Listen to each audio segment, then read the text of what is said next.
विद्वानों में उसकी गिनती होने लगी। माँ भगवती ने एक दिन एक मूर्ख शिकारी को, वो शिकारी जंगल में शिकार खेलने जा रहा था और उस एक सूअर के पीछे वो शिकारी भागते भागते उस सूअर को बिल्कुल खून में लथपथ जब उस शिकारी ने कर दिया तो वो सूअर भागता भागता अपनी जान को बचाता हुआ उस बालक की कुटिया में जाकर कहीं छिप गया।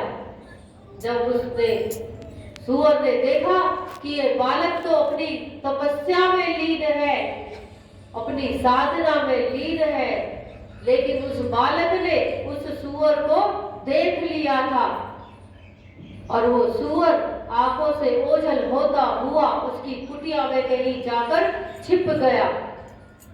तभी थोड़ी देर बाद वो शिकारी वहां उस सूअर को ढूंढते हुए उस ब्राह्मण की कुटिया तक आ पहुंचा और उसने उस ब्राह्मण से प्रश्न पूछा कि हे ब्राह्मण, तुम साधना में लीन हो, लेकिन मेरे इस प्रश्न का उत्तर दो।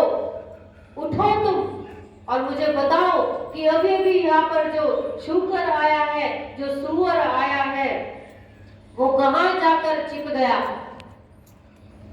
तो वो ब्राह्मण की एक उसमें गुण था कि वह हमेशा सत्य भाषण करता था, वो सच बोलता था। तो उसने सोचा कि मैं यदि सच बोलूंगा कि सूअर मेरी ही कुटिया में कहीं छिपा हुआ है तो मुझसे घोर पाप हो जाएगा, मेरे हाथों उस सूअर की हत्या का जो पाप है वो मेरे सिर पर आ जाएगा। तो अब मैं इसको क्या उत्तर दूं। वो ब्राह्मण वहां पर सोच रहा है कि मैं क्या उत्तर दूं इसको।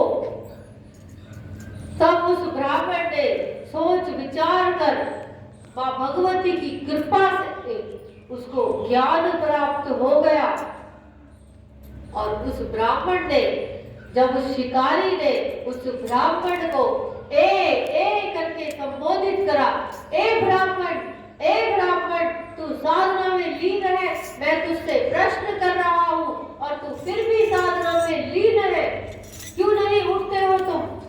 जब उस ब्राह्मण ने वो ए का शब्द सुना तो माँ भगवती जगदम्बिके की ऐसी कृपा हुई कि वाग्भव बीज मंत्र उसके कानों में जाकर उसका स्वर फूट पड़ा और उस ब्राह्मण के मुख से, मन से, चिंतन से निकल पड़ा आए जो वाग्भव बीज मंत्र है, जिसका उच्चारण करने से हमें अपार ज्ञान की प्राप्ति होती है। जब उस ब्राह्मण ने इस मंत्र का उच्चारण किया तो माँ जगदम्बिके, माँ अम्बा भवानी की कृपा के माध्यम से उस ब्राह्मण को ज्ञान हो गया कि मैं इस शिकारी को क्या उत्तर दूं। और उस ब्राह्मण के मुख से एक श्लोक निकल पड़ा और उस ब्राह्मण ने अपनी साधना से उठकर उस शिकारी को उत्तर दिया कि जो आंख देखती है वो बोलती नहीं है और जो मुख बोलता है वो देखता नहीं है। कि उस ब्राह्मण ने सत्य भी बोल दिया और वो पाप का भागी भी नहीं बना, वो बच गया। उसने जो व्रत अपने जीवन में धारण कर रखा था कि मैं महामूर्ख हूँ, लेकिन वो ब्राह्मण हमेशा सच बोलता था। इस गुण से वो ब्राह्मण विख्यात होने लगा कि ये ब्राह्मण किसी का नुकसान नहीं करता, ये हमेशा सच बोलता है। इसने आज भी सच बोला कि जिस आंख से हम देखते हैं तो क्या वो आंख कभी बोलती है? नहीं बोलती। और जिस मुख से हम बोलते हैं वो मुख कभी वो बच्चा गिर जाएगा, उसको उठा लो। बोलो कालका माई की जय।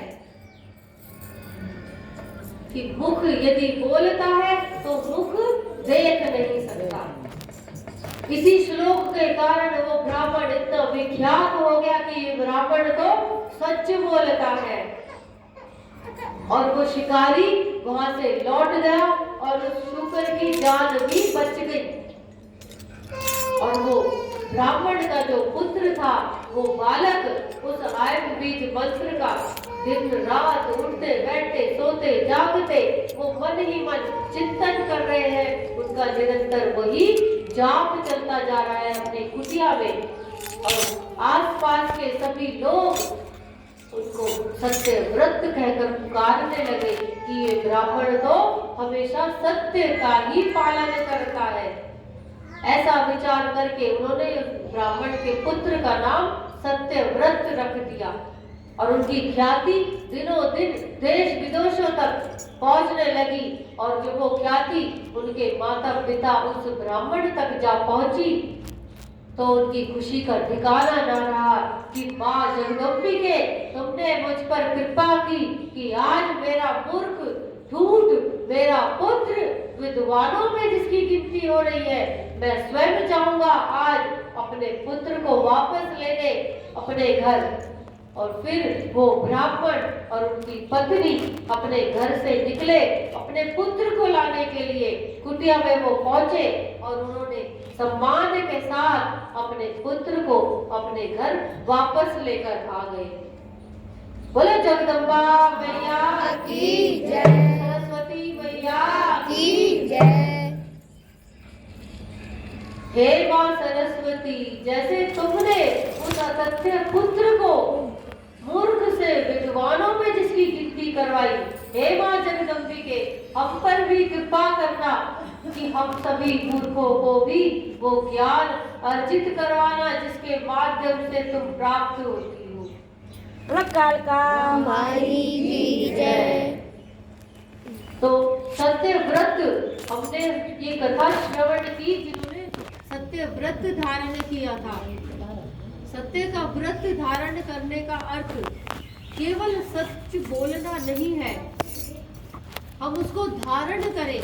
हम सत्यनारायण की कथा अपने घर में करवाते हैं तो सत्यनारायण की कथा में, कथा जो पंडित जी करने आते हैं उसमें बताते हैं, वो कथा सुनाते हैं, लेकिन वो सत्य नारायण की कथा कौन सी है वो कथा वो नहीं बताते हैं कि किसने इस कथा को करवाया।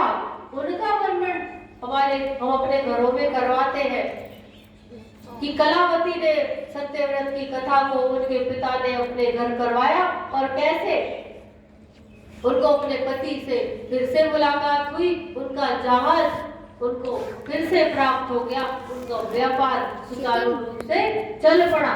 लेकिन हम ये नहीं श्रवण कर पाते कि वो सत्य नारायण की कथा क्या है। क्या है सत्य नारायण की कथा? हमारे शास्त्र कहते हैं कि नारायण ही सत्य है, जगत मिथ्या और प्रभु ही सत्य